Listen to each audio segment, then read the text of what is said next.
vacías. Vuelvo a leerlo. Y yo daré a este pueblo gracia en los ojos de los egipcios, para que cuando salgáis no vayáis con las manos vacías. Padre, después de este tiempo que hemos cantado alabanzas a ti y a tu nombre, ahora nos disponemos, Señor, para meditar en tu palabra. Te ruego, Dios, que abras la mente y el entendimiento en todos y cada uno de nosotros, Señor, para que podamos comprender la palabra, Señor. Que seamos conscientes de la necesidad de hallar gracia delante de ti, delante de los hombres, delante de los demás, Señor, pero no una gracia humana, sino la que viene de tu poder y de tu espíritu. Echamos sobre ti todo afán, toda preocupación, toda ansiedad, Señor, y rogamos que tu presencia santa y preciosa sea derramada en nuestras vidas. Señor, la preocupación, el afán, la ansiedad, Señor, y danos más de ti, de tu poder. Un toque de tu mano es lo que queremos en esta noche, en el nombre de Jesús, amén. Muy bien, ¿quién se puede resistir ante la gracia de Dios? Este momento histórico que nos cuenta la palabra del Señor en el texto que hemos leído, sucede cuando el pueblo de Israel está cautivo, prisionero en Egipto, bajo el yugo egipcio, bajo el yugo de Faraón.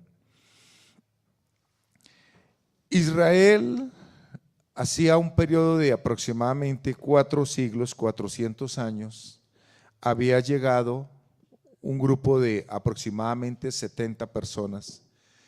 Y después de ya 400 años era un pueblo numeroso de más de 1,5 millones, 2 millones de personas las que estaban allí. Y ellos servían a los egipcios, habían construido ciudades, habían construido calles, avenidas.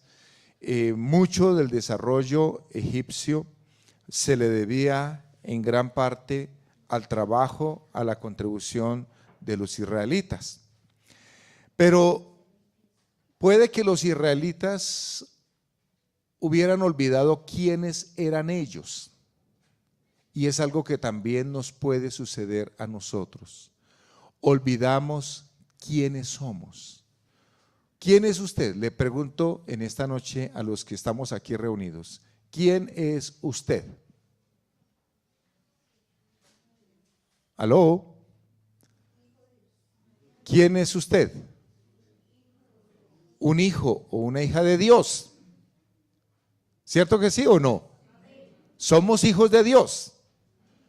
Si usted le preguntan quién es usted y usted dice yo me llamo, como dicen por allí, Pepito Pérez, ese es su nombre. Si usted le preguntan quién es usted y usted dice bueno, yo soy ingeniero, administrador, yo soy contador, yo soy mecánico, esa es su profesión. Si le preguntan a usted quién es usted, usted dice bueno, yo soy colombiano, yo soy tolimense, cundinamarqués, boyacense, antioqueño, costeño. Esa es su nacionalidad, eso es de donde usted nació. ¿Quién es usted? Yo soy un hijo o una hija de Dios. No lo olvidemos, no lo olvidemos. Había olvidado quiénes eran ellos. Israel olvidó, pero no Dios. El Señor sí no había olvidado quién era Israel. Israel era el pueblo escogido de Dios. Fue una nación que Dios escogió, que Dios concibió, que Dios incluso, podemos decir, había traído y traería y llevaría en sus brazos por su amor, pero también lo hacía Dios con un propósito. Con un propósito y con varios propósitos. El principal propósito de Israel era que por medio de esa nación Dios traería al Salvador del mundo. Gloria a Dios. Claro, hay otros propósitos. Dios traería también su palabra santa. Las Sagradas Escrituras nos fueron dadas a través de el pueblo de Israel. Queridos hermanos, este pueblo pertenecía a Dios y como pueblo del Señor tenía el favor de Dios sobre sus vidas. Nunca olvidemos que el favor de Dios está con nosotros. Israel fue un pueblo rebelde. Israel fue una nación que no atendió a la voz del Señor. Muchas veces Dios les habla, les comunica, pero ellos se vuelven rebeldes al Señor. No obstante, yo pensaba esta tarde como el amor de un padre a un hijo. ¿Cuántas veces el hijo actúa rebelde, en desobediencia? Pero el amor de Dios es tan grande que Dios sigue amando a Israel. Como usted sigue amando a su hijo, puede que él se porte rebelde, ella se porte rebelde, necio, necia, pero allí sigue el amor. ¿Cuánto más el amor de Dios para con nosotros? ¿Cuánto más el amor de Dios para Israel? Pasaron 400 años, más de 400 años. Pero Dios seguía amando a esa nación. Dios no se había olvidado de ellos. Dios no se olvida de nosotros. Dios permitió que ellos, especialmente durante los últimos años, fueran oprimidos, fueran maltratados, fueran sometidos a largas jornadas de trabajo. Pero ¿saben qué? Dios es justo. Y Dios decidió cobrar los servicios prestados de Israel a los egipcios. Ya les digo, si leemos con atención la palabra, nos dice que construyeron ciudades para los egipcios y los egipcios nunca habían pagado por ese servicio. Pero Dios, que es justo, dijo: bueno, vamos a cuadrar cuentas. Llegó el momento de ajustar cuentas, entonces vamos a pasarle la cuenta de cobro. Por los egipcios hubiera sido, los sacan con las manos vacías, no les dan absolutamente nada, no reconocerían sus salarios. Fue entonces cuando Dios intervino. El texto: y yo daré a este pueblo gracia en los ojos de los egipcios, para que cuando salgáis no vayáis con las manos vacías. Dios es justo, ¿verdad? Y nuestra confianza tiene que estar puesta en la justicia, en la soberanía, en el amor de Dios para con nosotros. Amén. Hermanos, entonces vinieron las plagas. También Dios tenía otra cuenta que cobrar, porque los egipcios habían mandado matar a los niños hebreos.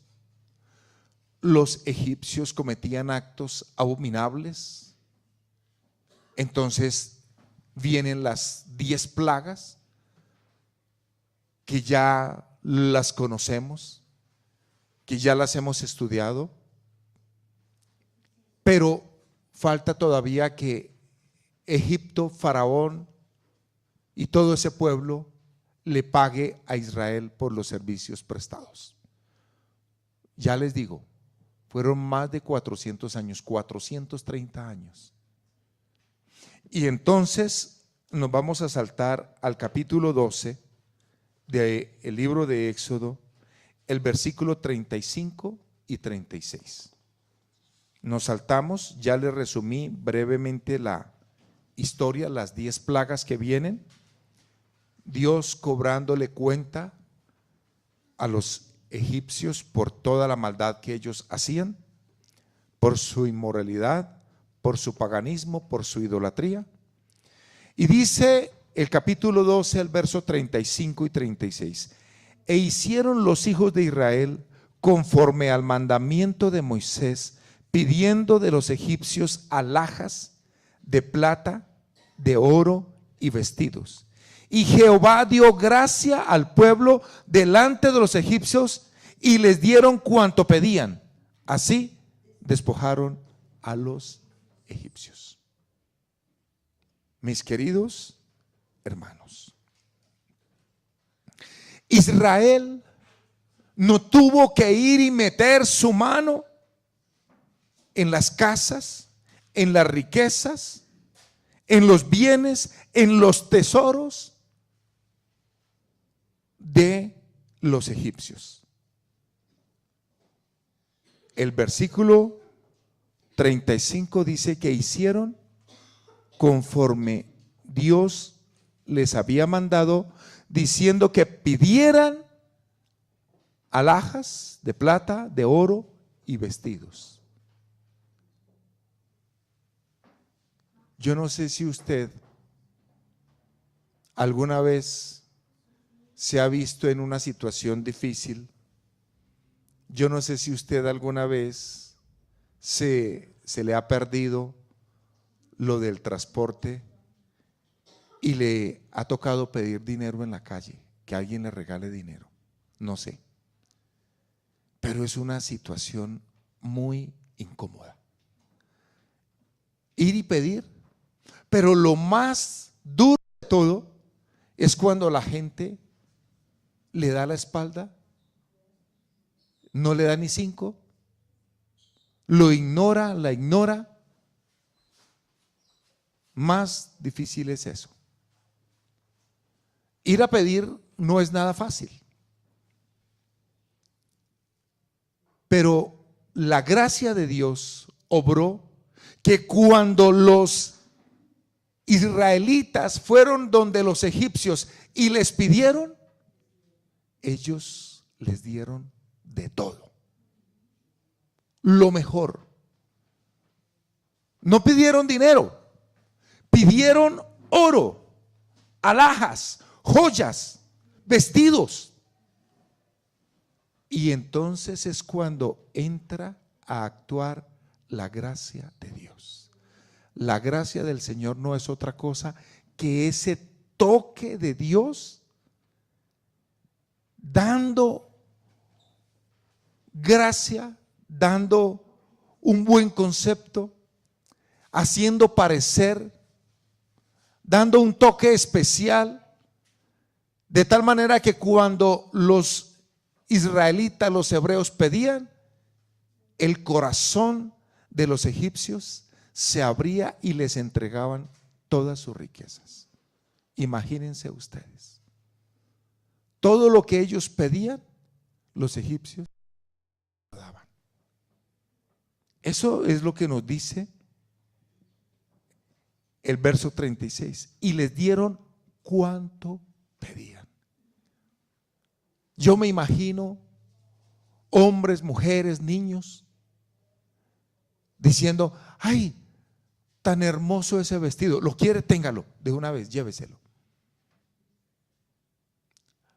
Qué joyas tan bonitas, las quiere, tómelas, lléveselas. Eso no lo hace sino Dios.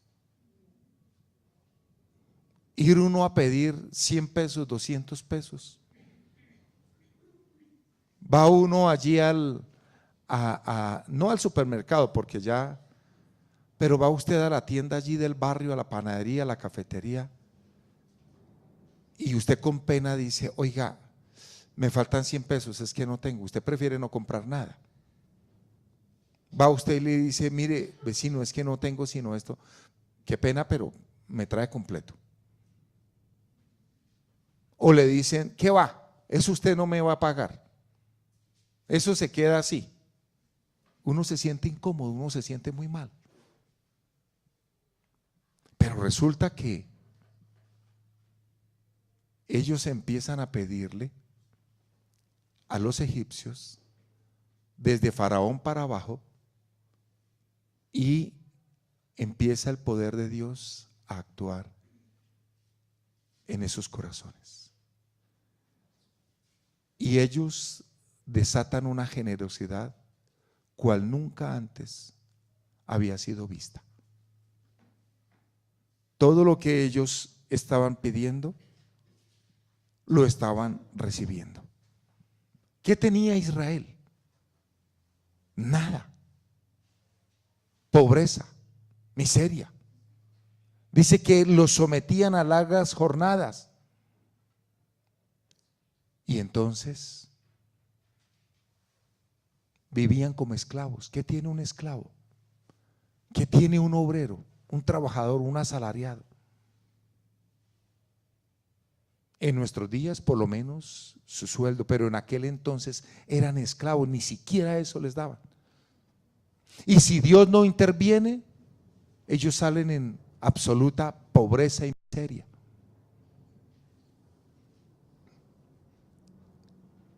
Israel no tuvo que ir a los depósitos donde ellos guardaban sus riquezas. No tuvo que ir y meter la mano allí. Bastó con que Dios pusiera gracia sobre ellos ante los egipcios. Y esto nos da una grande lección, hermanos, que si nosotros necesitamos, así sea un favor de alguien, así sea que nos presten una herramienta, un utensilio, oremos, digámosle: Señor, permíteme hallar gracia. Que va usted a pedir un permiso en la empresa, ore antes. Dígale: Señor, dame gracia delante de mi patrón, de mi jefe. Ayuda. Que va a pedir un aumento, dígale: Señor, mira, tú sabes que el sueldo que recibo no me está alcanzando, Dios. Señor, me dijeron que ya no había más trabajo, Señor. Ore, dígale: Dios mío, necesito. Yo recuerdo incluso hace mucho tiempo que hice un acuerdo, un negocio con un varón y él no me pagaba. Yo necesitaba la plata y en ese entonces era una buena cantidad de dinero. Era una suma bien, bien, bien importante. Yo me puse a orar y yo le decía: Señor, por favor, Dios, permite que esa persona me pague, Dios. Ese dinero es mío, Señor. Tú me lo diste, Dios. Y yo oré y clamé al Señor cuando un día recibí la llamada. Me llamó la persona, me dijo: le tengo el dinero, ¿dónde se lo consigno? ¿Dónde se lo mando? Otra vez también me sucedió, fue bastante plata. Estoy hablando de hace unos 20 años o más. Y esta gente no quería responder por el dinero. Y yo oré, yo me encerré a solas con Dios y le dije: Señor, por favor, Dios, obra en esos corazones, Señor. Y el Señor actuó y no perdí ni un solo peso. Bendito sea el nombre del Señor.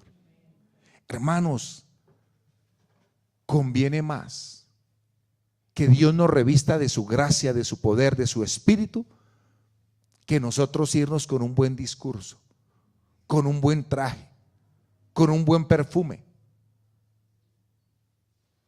La gracia de Dios obra.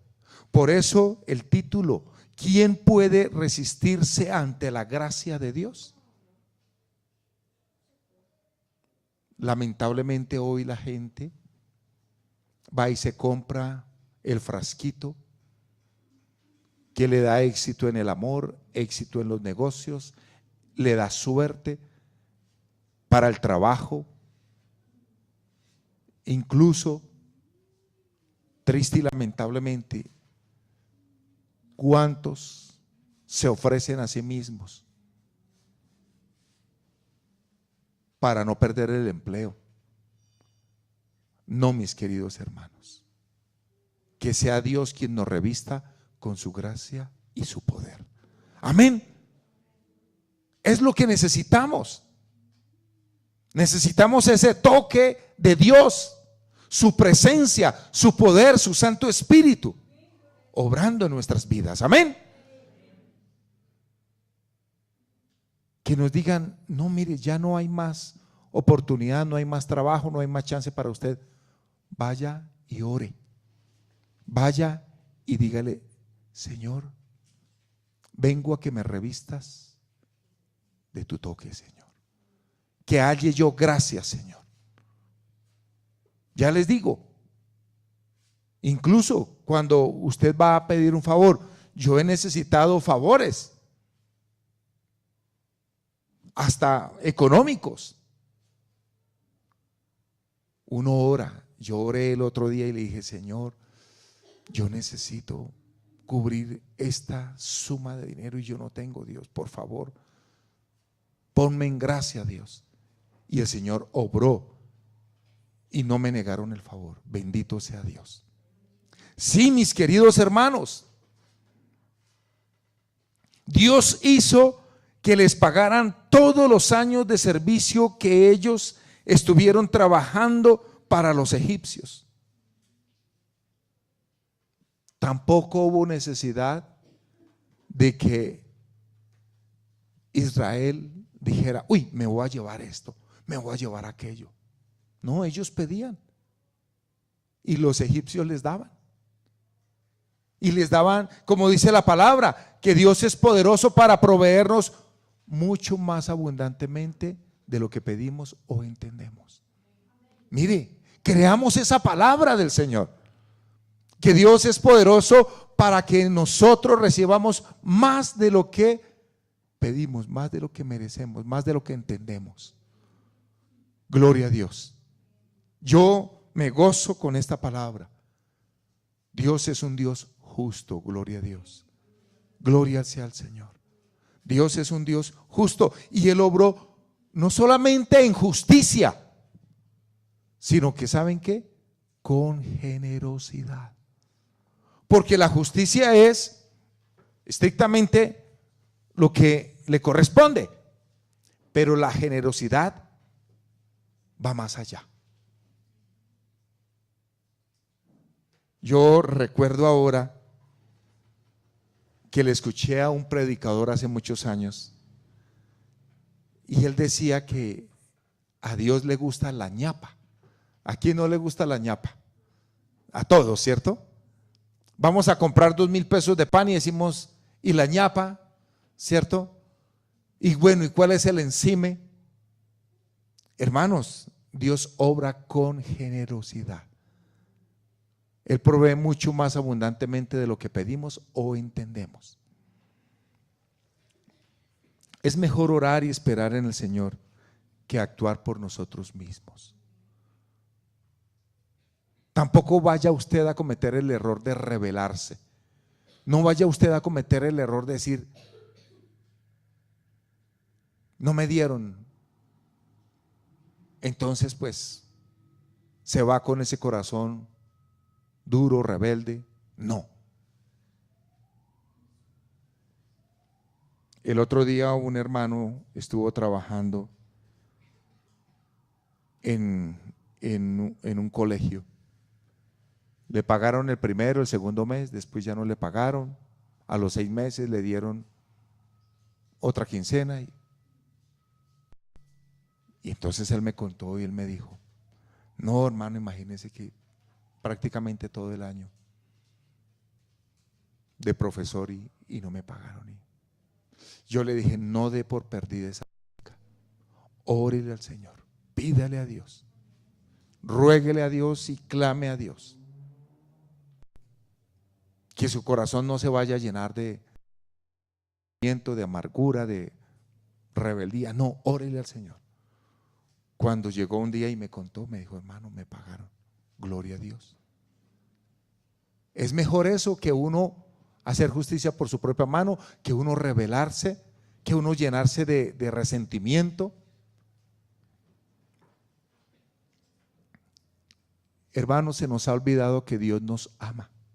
Israel había olvidado que Dios lo amaba. No olvidemos que Dios nos ama, que somos sus hijos, que somos su pueblo. No olvidemos que Cristo dio su vida por nosotros. Entonces, ¿cómo no ha de darnos el Señor las demás cosas que necesitamos? Claro, desde luego que sí. Yo cada vez que paso por este pasaje, siempre me imagino a Israel pidiéndole a los egipcios y los egipcios dándoles a dos manos. Ahora, no se trataba de tener gracia para obtener dinero, bienes, cosas materiales. La gracia es un toque de Dios, es una bendición de Dios.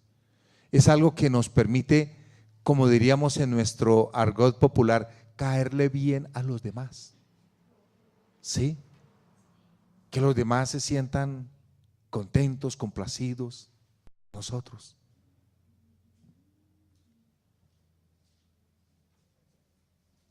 Dios quería que Israel,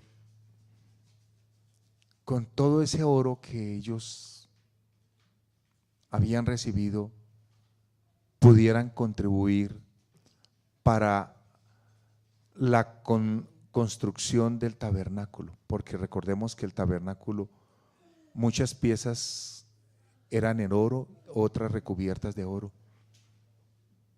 ¿Por qué? Porque ellos iban, cuando ellos dieran, Dios iba a habitar y a estar con ellos. ¿Qué mejor bendición que eso? Que la presencia de Dios. ¿Qué mejor que eso, hermanos? Entonces, por eso les digo, mis queridos hermanos, lo más importante es la presencia de Dios en nuestras vidas. Podemos ir y pedir un aumento, gloria a Dios. Podemos ir y pedir algo material, un favor. Pero lo más importante es que Dios esté con nosotros. Amén. Eso es lo más importante. Todos los días. Todos los días. Hay gente que tiene dinero y tiene mucho dinero, pero no tiene salud. No pueden dormir. No tienen un hogar, una familia.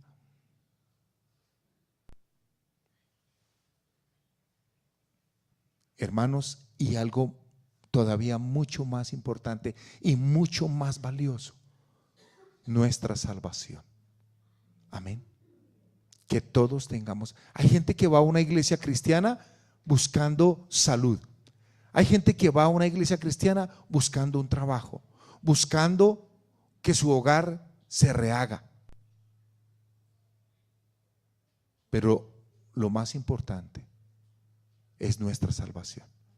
La salvación de nuestra alma en el cielo. La Biblia dice: ¿de qué aprovechará al hombre si ganara el mundo entero y perdiere su alma? No sirve. Mis queridos hermanos, Dios venía pensando en que Israel tuviera en medio de ellos el tabernáculo de reunión. Y el tabernáculo de reunión significaba la presencia de Dios con ellos, guiándolos, protegiéndolos. Ningún pueblo se metía con Israel, porque la Biblia dice que Dios, perdón, era su escudo y su retaguardia. Dios los guiaba.